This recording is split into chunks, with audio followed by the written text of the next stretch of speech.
दोस्तों, आजकल जो शादी में यकीन रखते हैं वो तलाक में भी रखते हैं, क्योंकि अब वो जमाना नहीं रहा कि लोग शादी को 7 जन्मों का बंधन समझकर एडजस्ट करते हैं। अब बात न बने तो डिवोर्स होना आम बात है, लेकिन क्या डिवोर्स हो जाने के बाद दो लोग अपना अपना जीवन चैन से बिता पाते हैं? शायद हाँ, लेकिन कभी कभी ये भी होता है कि लोग अपने फैसले पर पछतावा करते हैं। हम ये नहीं कहते कि तलाक बुरी चीज़ है। अगर अलग होने के सिवा कोई रास्ता नहीं है तो बेशक डाइवोर्स लें, लेकिन डाइवोर्स जैसा फैसला सोच समझ कर ही किया जाए तो अच्छा है।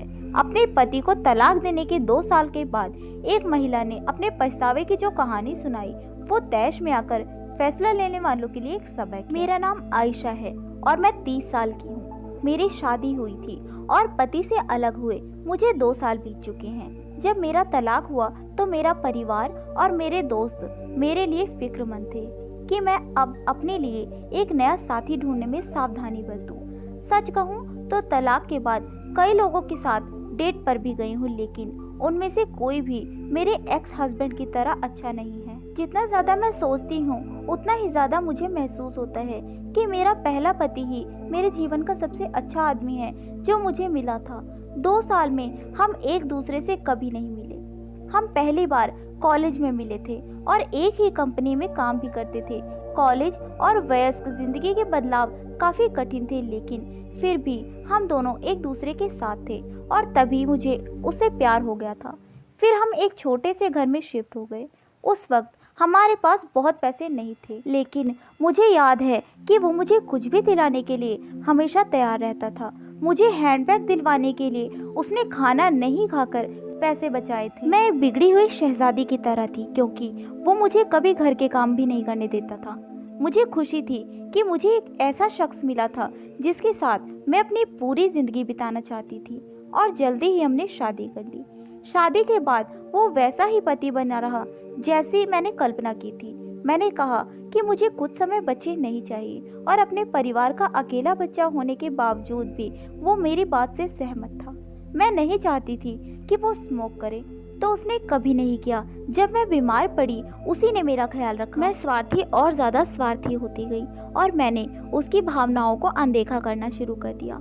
हमारी शादी में मैं ही निर्णायक होती थी और वो कुछ नहीं बोलता था।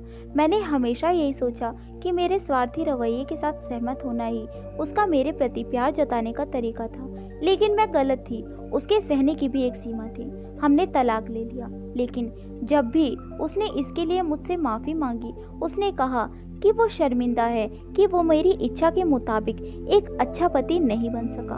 तलाक के बाद मेरे अहंकार ने मुझसे कहा कि मेरा पति मेरे पास वापस आएगा, लेकिन 2 साल बीत गए और उसने कभी मुझे कॉल तक नहीं किया।